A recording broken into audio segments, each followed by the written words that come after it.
안녕하십니까, 레필입니다. 5월 5일 두산 에너빌리티 보도록 하겠습니다. 먼저 증시 보겠습니다. 코스피 0.11% 하락했고요.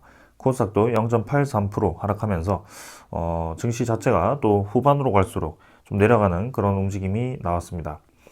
지금 해외 증시도 그렇고 지금 우리나라 증시도 그렇고 계속해서 올라가는 그 추세가 이어지지 못하고 좀 하락을 했다가 상승을 했다가 좀 반복을 하고 있습니다.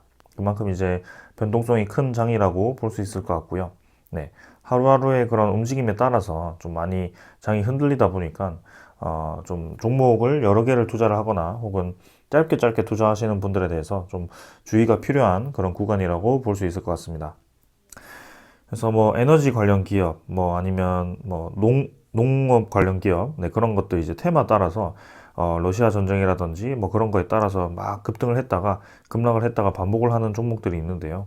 네, 그런 종목들은 상당히 이제 기술적으로도 많은 분석이 필요하고 짧게 짧게 이제 대응을 하고 과감하게 좀 네, 판단을 해서 들어갔다가 빠져나가는 그런 판단이 필요하기 때문에 잘못 들어갔다가 이제 좀 투자가 좀 길어지는 경우에는 손실을 보는 경우가 대다수입니다. 그래서 그런 것들을 조심을 하셔야 됩니다. 자, 그렇게 계속 제가 강조를 좀 드리고 있는 점을 네, 확실히 좀 아시면 될 것 같고요. 자, 이번 증시는 이제 FOMC가 계속 이제 좀 주목을 하고 있습니다. 이번 주는. 그래서 그 FOMC에 대한 결과도 어제 좀 나온 것 같고요. 거기에 대해서 좀 말씀을 드리겠습니다. 지금 해외 증시가 이제 나스닥, 다우 증시가 상당히 이제 많이 반등을 해서 마무리 좀 했었는데요. 네, 거기에 대한 반등 이유는 아무래도 미국의 그 FOMC에 대한 그런 결과 때문인 것 같습니다. 그 FOMC 결과를 보면은 예상에 부합을 했다. 그래서 파월 의장이 이제 다소 비둘기적으로 좀 접근할 수 있다라는 그런 예측이 나오면서 좀 이제 미국 증시가 크게 상승을 하면서 마무리를 좀 했고요. 어, 이제 그 기준금리 인상을 네, 0.5포인트 인상을 한 데에 대해서 한국은행은 이제 회의 결과가 대체로 시장의 예상에 부합을 하고 있다라고 얘기를 했습니다. 그래서 금리 인상이 되는 것은 이미 이제 확정이 되었고 0.25% 올리기에는 너무 물가 상승률이라든지 그런 좀 인플레이션 위기가 있기 때문에 0.5% 이상으로 올리겠다라고 얘기를 했었습니다. 저번에. 근데 이제 0.75까지도 올라갈 수 있다라는 그런 시장의 예상이 나오면서 좀 시장이 이제 좀 부정적인 그런 흐름이 나오는데요. 지금 예상했던 대로 좀 이제 크게 이제 0.75보다는 이제 0.5로 일단은 간 것 같습니다. 그래서 금리 인상이 이제 예상대로 부합이 되다 보니까 오히려 이제 불확실성에 대한 해소 느낌으로 좀 진행이 되어서 그동안에 과하게 좀 하락을 했던 그런 증시가 좀 반등을 할 수 있는 그런 좋은 기회가 되었다라고 볼 수도 있을 것 같습니다. 자, 여기서 이제 나머지 두 변수, 중국에 대한 그 코로나 봉쇄 그런 것들이 이제 좀 완화가 되고, 네, 그런 것들이 이제 세계 경기에 대한 경기 둔화를 불러올 수 있는 그런 것들에 대해서 좀 조심을 해야 되고, 그게 이제 완화가 된다면 이제 거기도 불확실성이 해소될 수 있고요. 그다음에 러시아 우크라이나 전쟁도 이제 좀 정리가 된다면, 네, 휴전이 된다면 거기에 대해서도 불확실성 해소가 될 수 있습니다. 만약에 그 세 가지 모두 좀 좋은 방향으로 해결이 된다면 아무래도 증시 자체는 좀 좋은 방향으로 다시 틀을 수 있을 것 같고요. 네. 이전처럼 이제 유동성 자금이 막 풀릴 때처럼 뭐 중장기적으로 계속 올라가진 않겠지만 어느 정도 지금 증시가 고점 대비해서 한 30%까지도 지금 빠진 상황이기 때문에 그런 빠진 상황에 대해서 기술적으로라도 한 10% 정도는 반등을 하는 그런 장이 오지 않을까라는 그런 생각을 해봅니다. 자, 근데 아직까지는 섣불리 판단하기는 이르니까 네, 한번 기다려 보도록 하고요. 지금도 뭐 의미가 없습니다. 계단식으로 계속 한 칸씩 내려가고 있는 방향이다 보니까 여기서 그렇게 불확실성이 해소되면 이제 올라갈 텐데 한 번 더 내려갈 수도 있다는 거죠. 네, 그래서 차분히 한번 지켜보는 것이 좋을 것 같다라고 말씀을 좀 드리고 있고 기관 투자자도 뭐 3일 정도 매도를 했고 외국인 투자자는 뭐 크게 이제 많이 매도를 하지 않고 있지만 그래도 딱히 매수도 지금 들어오고 있지는 않습니다. 강하게. 그래서 거기에 대해서 지켜볼 거고요. 코스닥 증시 같은 경우는 이제 900포인트를 계속 위험하게 지금 지지를 하고 있습니다. 그래서 여기서 900포인트가 이탈을 하는지 아니면 좀 반등을 해서 위로 치고 나가 주는지 그런 것들 한번 체크를 해주면 좋을 것 같고요. 마찬가지로 고점 대비해서 꽤나 이제 많이 떨어진 그런 상황이긴 합니다. 금액 같은 경우는 계속해서 외국인 투자자 빠져나가고 있고요. 기관 투자자도 같이 좀 나가고 있습니다. 이전에는 코스피보다 코스닥에 좀 수급이 좋게 들어오면서 좀 좋은 분위기로 간다라는 느낌을 받았었는데 지금 확실히 4월 들어서고는 이제 코스닥에서는 좀 많이 투자자들이 좀 빠져나가는 그런 모습이 보이고 있습니다. 그래서 그런 것들 조금 더 지켜볼 필요는 있을 것 같고요. 환율 같은 경우도 1266원으로 계속 유지가 되고 있습니다. 금리 인상에 대한 확정이 되었기 때문에 금리 인상이 될수록 미국의 금리 인상이 될수록 환율은 올라갈 수밖에 없다. 거기에 맞춰서 우리나라도 금리 인상을 진행해야 되고 지금은 증시가 계속 돈이 빠져나가는 방향으로 가다 보니까 좀 환율도 쉽사리 좀 떨어지는 방향으로 가지는 않고 있는 것 같습니다. 환율이 빨리 안정화가 되어야지 우리나라 증시에 대한 메리트가 있기 때문에 거기에 대해서 외국인 투자자가 들어올 텐데 그것도 한번 지켜보겠습니다. 오늘 미국 증시 선물은 좀 내리고 있고 유럽 증시는 반대로 좀 올라가고 있습니다. 그래서 이것도 이제 끝까지 한번 봐야지 알 것 같고요. 간단하게 그냥 넘어가도록 하겠습니다. 채권 시장 같은 경우는 미국 10년물 국채금리 2.96%로 계속해서 3% 근처에서 놀고 있습니다. 그래서 여기서 3% 이상 치고 나가서 더 치고 나가주는지 이때까지 중장기적으로 계속 하락 추세를 가져오던 그런 것들에 대해서 다시 한번 치고 나가주는지 한번 지켜볼 필요가 있을 것 같고 여기에 대해서도 계속 체크를 하고 여러분들과 공유를 하도록 하겠습니다. 일단 이제 FOMC에 대한 그 회의록은 예상대로 진행이 되었기 때문에 한숨 돌렸다라고 보시면 될 것 같고 나머지 중국과 러시아에 대한 그런 리스크를 좀 이제 주목을 하면서 대응을 해보도록 하겠습니다. 자, 오늘 요 정도로 말씀을 드리고 종목 보도록 하겠습니다. 두산 에너빌리티 보겠습니다. 200원 상승해서 0.96% 상승했고요. 21,000원으로 마무리를 했습니다. 자, 증시는 좀 하락을 했지만 두산 에너빌리티는 좀 상승을 하면서 마무리를 좀 했고요. 장 초반에 좀 올라가는 듯 하다가 좀 이제 상승분을 반납을 하면서 아쉽게 조금 보합 수준으로 마무리를 하긴 했습니다. 시간 외 거래 같은 경우는 크게 많지는 않았고요. 크게 보합 정도로 마무리했기 때문에 우리가 크게 신경 쓸 정도로 거래가 되진 않고 있습니다. 일별 거래량은 500만 주를 오랜만에 넘긴 했습니다만 그래도 이 정도 가지고는 크게 변화가 없다. 그래서 오르거나 내리거나 그 둘 중에 하나로 좀 움직여야 된다라고 말씀을 좀 드리고 싶고 확실히 올라갈 때 거래량이 한번 붙어줘야지 좀 치고 나가준다. 그렇게 좀 말씀을 좀 드리고 있습니다. 그래서 지금 이 한 달 동안은 거래량이 1000만 주 이상 터져준 적이 없고요. 계속해서 500만 주 내외로 계속해서 움직이고 있기 때문에 큰 의미가 없는 구간이다라고 계속 말씀을 드리고 있습니다.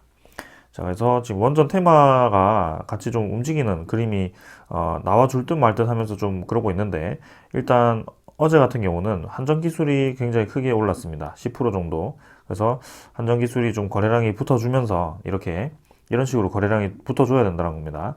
그래서 붙어주면서 바닥 라인을 또 다지면서 치고 나가졌기 때문에 이런 그림 자체는 굉장히 좋습니다. 그래서 바닥 라인을 뚫었기 때문에 또 이제 이렇게 상단 라인으로 간다라는 소리죠. 그래서 이 한전 기술이 중요한 게 아니고 전체적인 원전 테마가 하나 둘씩 뭔가 움직임이 나오기 시작했다는 겁니다. 그래서 첫 번째는 이제 우진 아니면 한신기계 같은 종목들이 나왔고 두 번째가 이제 한전 기술 종목이 나왔습니다. 나머지 이제 아직 반등을 크게 하지 못했던 그런 종목들에 대해서 한번 움직임이 나올 필요가 있는데요. 일단 일진 파워라든지 그런 종목들은 상당히 이제 고점 찍고 많이 떨어졌기 때문에 분명히 또 거래량이 붙었을 때 강하게 치고 나갈 가능성이 상당히 높다라고 말씀을 좀 드리고 싶습니다. 두산 에너빌리티도 마찬가지고요. 그래서 결국에는 이런 식으로 한번 올라갔다가 좀 오랫동안 횡보를 하는 그런 종목들 있죠. 거래량이 죽으면서 오랫동안 횡보를 하는데 저점 라인을 계속 지켜주면서 옆으로 횡보를 하는 그런 종목들은 어느 순간 갑자기 거래량이 붙었을 때 위로 크게 치고 나갈 수 있다라고 저는 계속 말씀을 좀 드리고 있습니다. 그래서 이때는 이제 한번 쌍바닥을 찍고 바로 치고 나가주긴 했습니다만 지금 분명히 좀 그렇게 좀 올라가줘야 되는 구간이 왔고요. 주가가 수렴을 한다라고 말씀을 좀 드리고 있습니다. 이런 구간들에 대해서는 자, 그리고 지금 두산 에너빌리티만 아니더라도 제가 이제 공지에 잠깐 코오롱 플라스틱에 대해서 좀 얘기를 드렸죠, 어제. 근데 이제 코오롱 플라스틱도 보시면은 좀 길게 떨어지다가 바닥 라인을 한번 잡고부터 21선 추세가 전환이 되고 61선과 함께 이평선들이 좀 모이는 구간들, 네, 이런 구간에서 한번 올라갑니다. 치고 나가고, 네, 오랫동안 이제 13,000원을 뚫지 못하고 이런 식으로 좀 계속 횡보를 하는데, 그런 횡보하는 와중에도 이런 21선 추세라든지 그런 바닥 라인을 추세를 계속 유지를 하면서 이렇게 이제 삼각수렴 패턴을 그리는 거죠. 주가 자체가 계속 어느 구간에서 떨어지거나 하지 않고, 네, 거래량이 많이 죽은 상태에서 이런 식으로 짧게 유지를 한다는 겁니다. 그런 상태에서 이런 식으로 거래량이 한번 붙었을 때는 상당히 크게 올라간다는 거거든요. 그래서 이런 종목들도 보시면은 거래량이 죽었을 때는 계속 이제 횡보를 하다가 한 번씩 거래량을 터져줄 때 보면은 이런 식으로 치고 나갑니다. 네, 그래서 거래량을 상당히 제가 중요하게 보는 이유 중에 하나고요. 이런 구간이 나왔을 때는 다음번에도 계속 올라갈 가능성이 크다, 그렇게 말씀을 드리고 싶고요. 네. 그런 이 구간을 우리는 두산 에너빌리티도 기다리고 있다라고 말씀을 드리고 싶습니다. 네, 그래서 분명히 한번 치고 나가는 구간이 나올 거고요. 거래량이 한번 1,000만 주 이상, 두산 에너빌리티 같은 경우는 그래도 1,500만 주 이상은 터져줘야지 좀 올라가는 그런 힘이 붙어준다. 그래서 그런 구간이 나올 때마다, 거래량이 한번 붙어줄 때마다 좀 올라가는 경향이 있더라. 네, 그렇게 말씀을 좀 드리겠습니다. 그래서 이번에도 지금 9시 딱 하고 9시에서 9시 반 정도 보면 딱 나옵니다. 네, 사이즈가 나오고요. 오늘 하루 어떻게 움직이겠구나. 좀 힘이 강하게 움직인다 싶으면은 확실히 호가창도 왔다 갔다 빠르게 하고요. 네. 그리고 매수 세력이 적극적으로 붙었기 때문에 체결 강도가 상당히 이제 높게 나올 겁니다. 아침부터. 그래서 뭐 한 30분 만에 거래량이 한 수백만 주 이상, 그죠? 수백만 주라는 것은 500만 주 이상을 넘어간다면, 그날은 시작했구나라고 좀 보시면 될 것 같습니다. 그래서 뭐 이런 구간 사실 잘 버티는 것도 중요하지만 크게 우리가 주목할 만한 구간도 아니고요. 그런 와중에 그래도 계속해서 버티는 것이 맞는가? 네. 그러면 이런 모든 종목들이 버티면 다 올라가느냐? 그런 게 아니라는 겁니다. 네. 분명히 이제 코오롱 플라스틱도 그렇고 두산 에너빌리티도 그렇고 제가 계속 주목하고 있었던 종목이 주목하고 있었던 그 분야가 있습니다. 네. 앞으로 대한 성장성이 있는지 없는지에 대해서 계속 여러분들께 강조를 드리고 있고, 이 성장성에 의해서 주가가 많이 움직인다라고 제가 경험상으로도 많이 경험을 했고 말씀을 드리고 있습니다. 그래서 왜 최대 실적이 나왔음에도 불구하고 주가가 올라가지 않고 떨어지는 구간이 생기는가? 그리고 실적이 오히려 적자인데도 불구하고 왜 주가가 올라가기 시작하는가? 올라가기 시작하는데 이게 왜 올라가지? 라고 하는 순간 점점 계속 이제 거래량이 붙으면서 계속 올라가는 구간, 근데 뒤늦게 따라갔을 경우에는 또 이제 손해를 보는 구간이, 그런 종목들 있었을 겁니다. 여러분들도.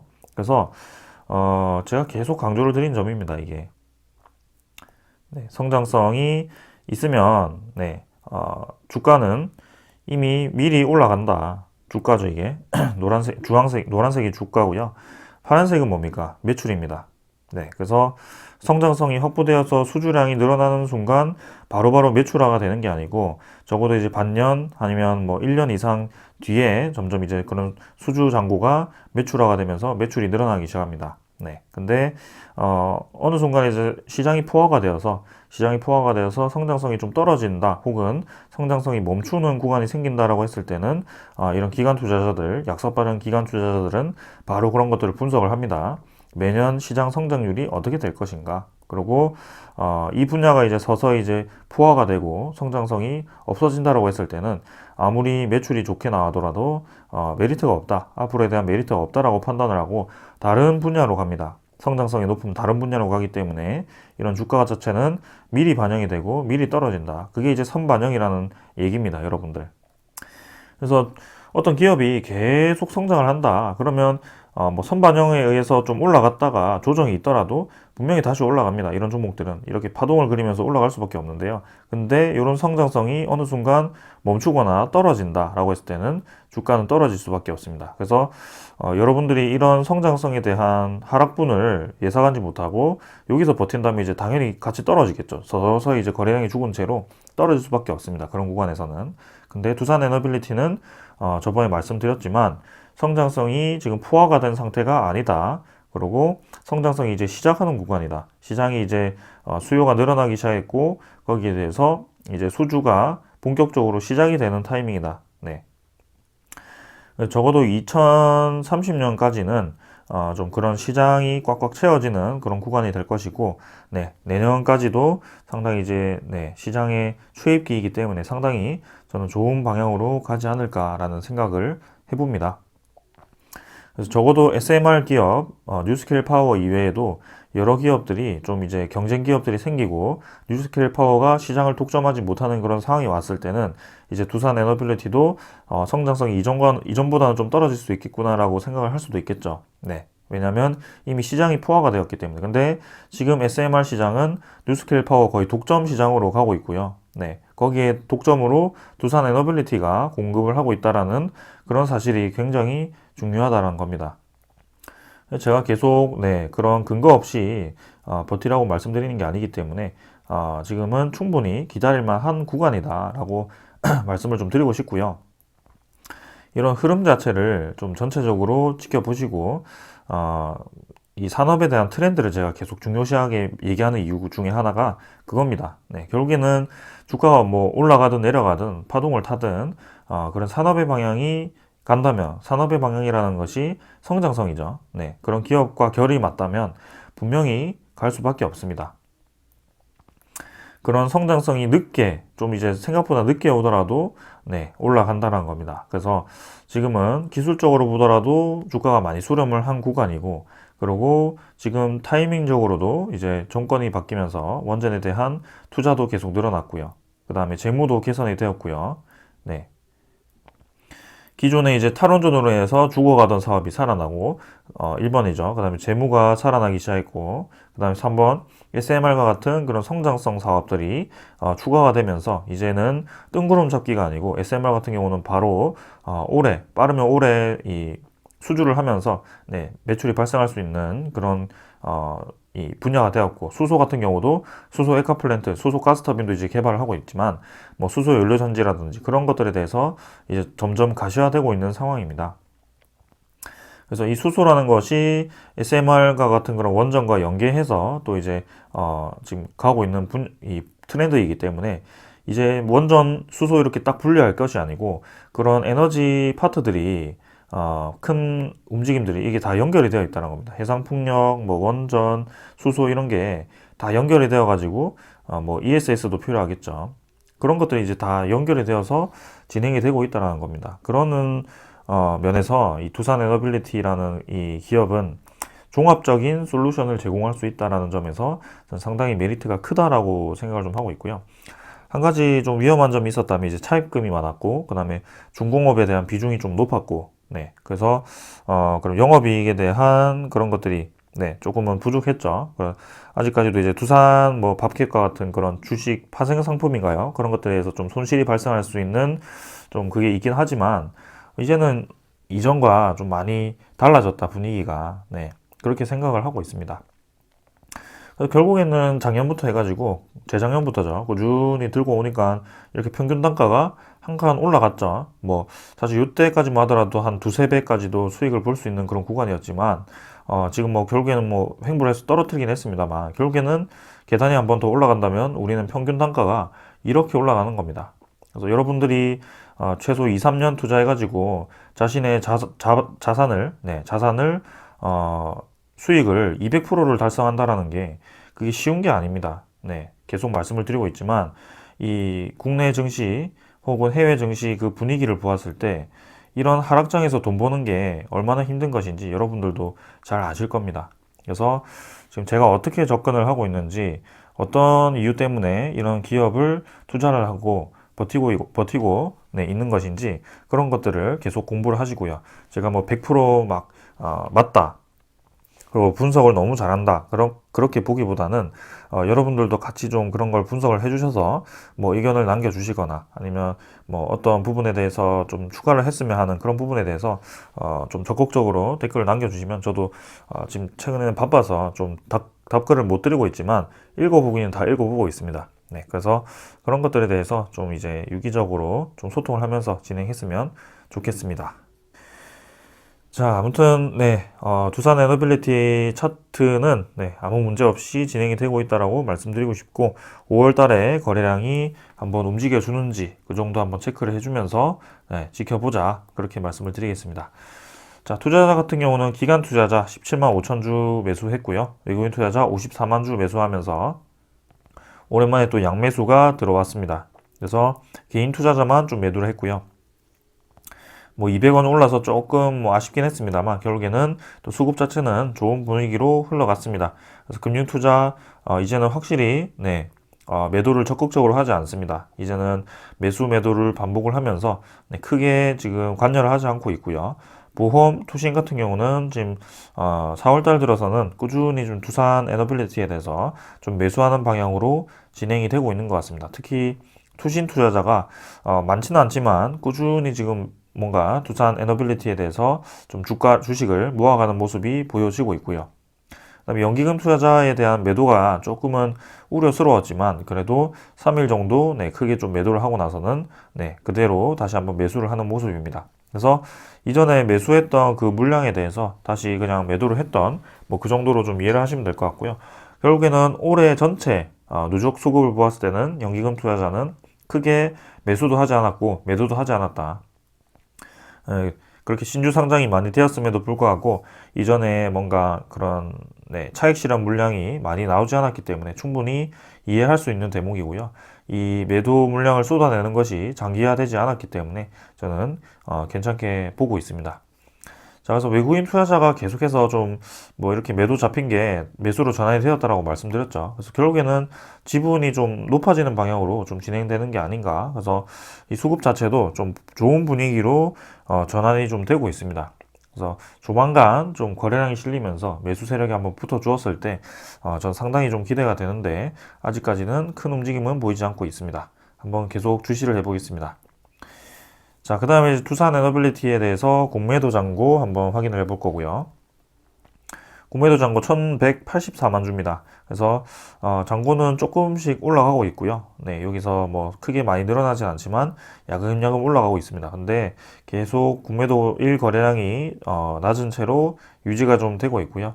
공매도 잔고가 뭐 크게 공격적으로 늘어나지만 않는다면 저는 큰 무리가 없다라고 보고 있습니다. 그래서 최근에 늘어나는 공매도 잔고에 대해서는 뭐 크게 어떤 이유 때문에 늘어난다라고 제가 말씀을 드리기는 좀 어려울 것 같고요. 그 정확한 의도를 파악하기는 상당히 어렵습니다. 근데 이전에는 신주 상장과 같은 그런 이벤트에서 계속 공매도가 대량으로 교환되고 있던 그런 모습을 제가 포착을 했기 때문에 그런 것들을 말씀을 좀 드렸던 거고요.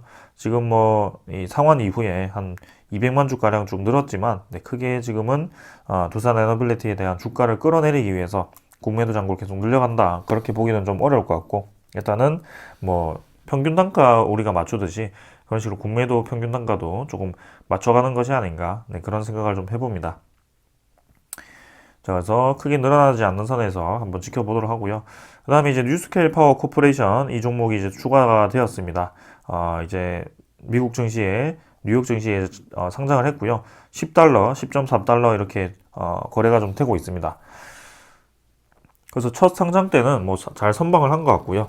거기에 대해서 우리가 뭐 뉴스케일 파워가 상장해서 두산 에너빌리티가 좀 올라갔으면 했는데 지금 당장은 크게 뭔가 움직이진 않았습니다. 근데 확실히 이제 좋은 방향으로 가지 않을까라는 생각을 하고 있고 상장 이후에 뭔가 급등을 하거나 급락을 하거나 뭐 그런 움직임은 아직은 없습니다. 근데 떨어졌던 것들도 지금 잘 버티면서 올라가지고 있고요. 한번 향후 어떤 방향으로 움직이는지 계속 지켜보도록 하겠습니다.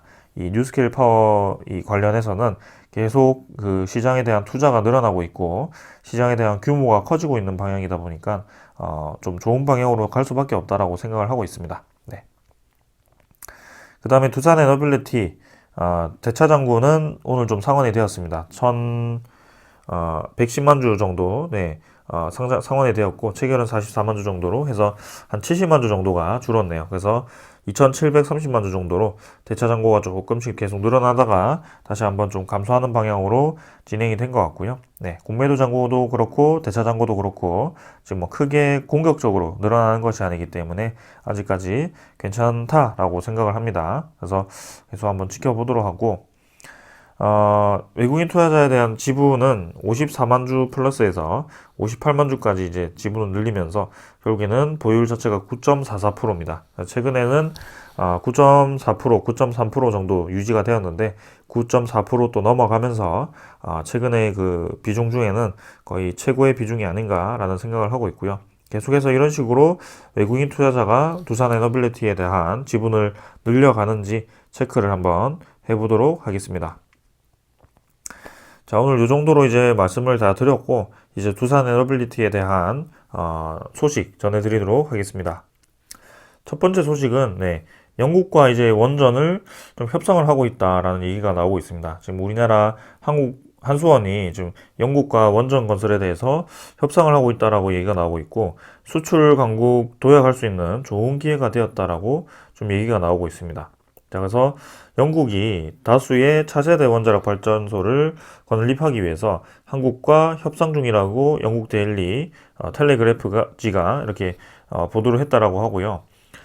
쿠르텍 영국 산업에너지부 장관이 원자력 산업 투자를 논의하기 위해서 한국전력공사 측과 그 다음에 만났고 협상이 진행 중인 것으로 파악이 되었다라고 합니다. 그래서 러시아가 우크라이나 침공으로 해서 영국 정부가 에너지 안보 상황을 재검토하는 과정에서 이제 원전에 대한 비중 확대를 늘리기로 했죠. 그런 과정에서 지금 원전 강국 중에 하나인 한국에 또 이렇게 구체적인 협의를 하려고 좀 얘기를 하는 것 같고요. 당연히 이제 우리나라만 협의하는 게 아니고 미국과도 좀 협의를 할 텐데, 이렇게 영국 원전 시장까지도 좀 검토를 하고 있다는 거 보니 상당히 좀 저는 좋은 방향으로 가지 않을까라는 생각을 합니다. 그래서 이전에 보시면 보리스 존슨 영국 총리가 새 원전 8기를 2050년까지 건설을 하겠다라고 얘기를 했었고요.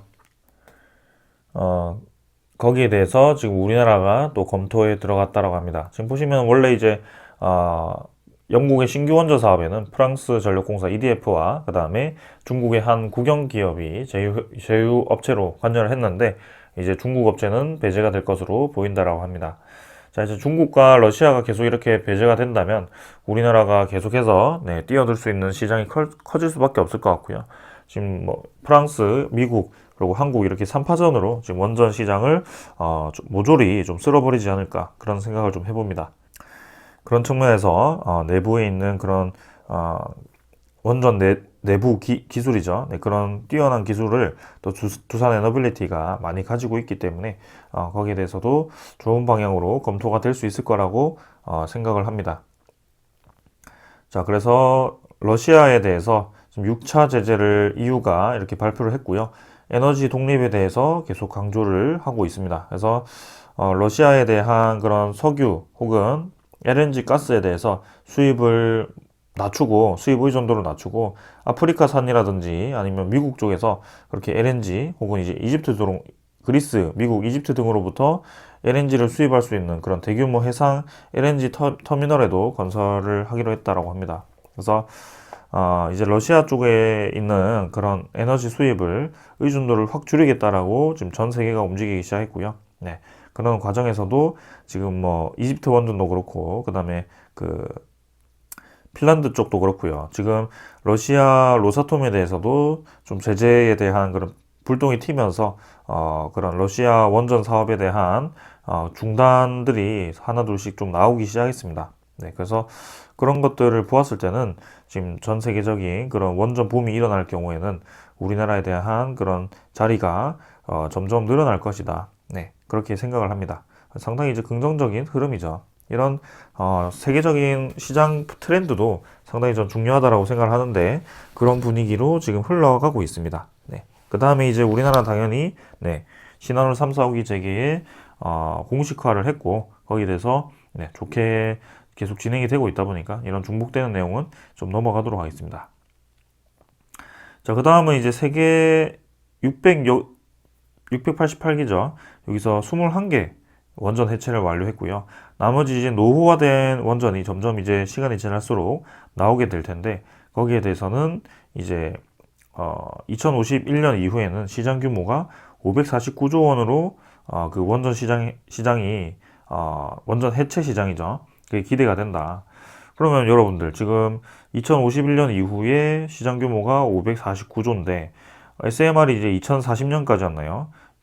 한 600조 정도 된다라고 했고요. 대형 원전도 지금 네, 이런 수백 조가 될 텐데 그 원전 시장만 하더라도 지금 거의 뭐 수천 조가 될 만큼의 규모입니다. 네, 그런 것들의 핵심 기술에 계속해서 이 두산 에너빌리티가 빠지지 않고 들어가고 있고요.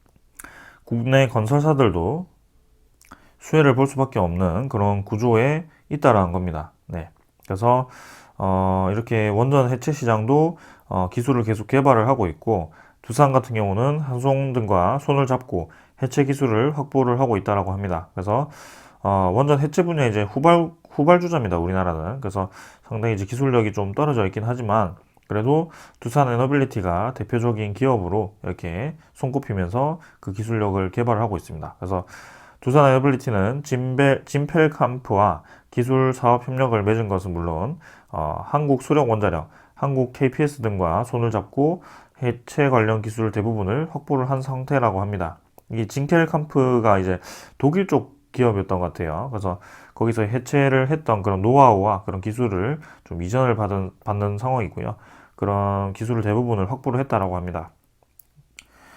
자, 그래서 우리나라 내부에서도 이제 그런 오래된 그 고리죠. 고리 1호기 경수로 해체 기술과 증기 발생기 해체 기술 등 해체 전 분야의 기술 개발을 완료를 했다라고 하고요. 그래서 고리 1호기 해체를 위해서 이렇게 원자로 해체 기술, 증기 발생기 제염 절단 기술, 생체 차폐 콘크리트 제염 절단 기술 등을 개발을 완료를 이렇게 진행을 했다라고 합니다. 그래서 이렇게 두산 에너빌리티가 상당히 이제 또 해체 시장에 중요한 역할을 하고 있다. 그래서 중장기적으로 이런 원전 시장이 성장을 한다라고 했을 때는 아까 제가 말씀드린 그 중요한 성장 부분에 있어서는 상당히 네, 좋은 방향으로 갈 수 있다. 근데 그 중간에 이제 또 원전의 인식이 또 후쿠시마처럼 또 좋지 않아졌을 경우에 혹은 원전을 대체할 만한 그런 우수한 기술력이 나왔을 경우에는 또 이제 어떻게 될지 모르겠지만 일단 지금 상황에서는 아주 중장기적으로 2050년 이후까지 지금 원전에 대한 그런 시장이 계속 커질 것이다라고 볼 수 있는 겁니다. 자, 그래서 그런 면에서 보면 저는 이 두산 에너빌리티는 하루 이틀 투자할 게 아니고 계속 길게 봐야 된다라고 말씀을 드리고 싶고 뭐 정확하게 언제까지 뭐 10년 이상 봐야 된다 뭐 그렇게 말씀드리기는 좀 어려운 게 사실 시장 트렌드라는 게 10년이면 상당히 많이 바뀝니다. 그래서 뭐 짧게 중장기적으로 본다고 한다면 한 2년까지는 그래도 보면서 그 2년 뒤에 어떻게 되는지 그 시장 분위기를 또 변화를 지켜보면서 대응을 하는 것도 좋기 때문에 일단은 그 정도 한번 봐도 좋을 것 같습니다. 네. 그래서 저는 조만간 이제 좀 그런 주가가 성장성이 먼저 확보가 된다면 주가가 빨리 이제 움직이기 시작하기 때문에 움직일 때가 되지 않았을까라는 생각을 하면서 한번 계속 지켜보고 있는 상황입니다. 자, 여러분들도 네, 지금 뭐 최근에 움직임이 좀 재미없고 뭐 딴 거 올라가는데 못 올라간다라고 너무 애달아 하지 마시고 네, 가볍게 좀 지켜보시면서 천천히 시장 분위기가 좋지 않음에도 잘 버티고 있다라는 것에 위안을 삼으시고 그리고 그런 움직임을 갔을 때 결국에는 거래량이 터지면서 올라갔던 타 종목들을 한번 보시면서 기다릴 만한 가치가 있구나라고 좀 생각을 하셨으면 좋겠습니다. 네, 오늘은 여기까지 하고 마무리를 하고요. 내일 이제 마지막 장 하고 다음 주 또 뵙도록 하겠습니다. 자, 오늘 여기까지 하겠습니다. 감사합니다.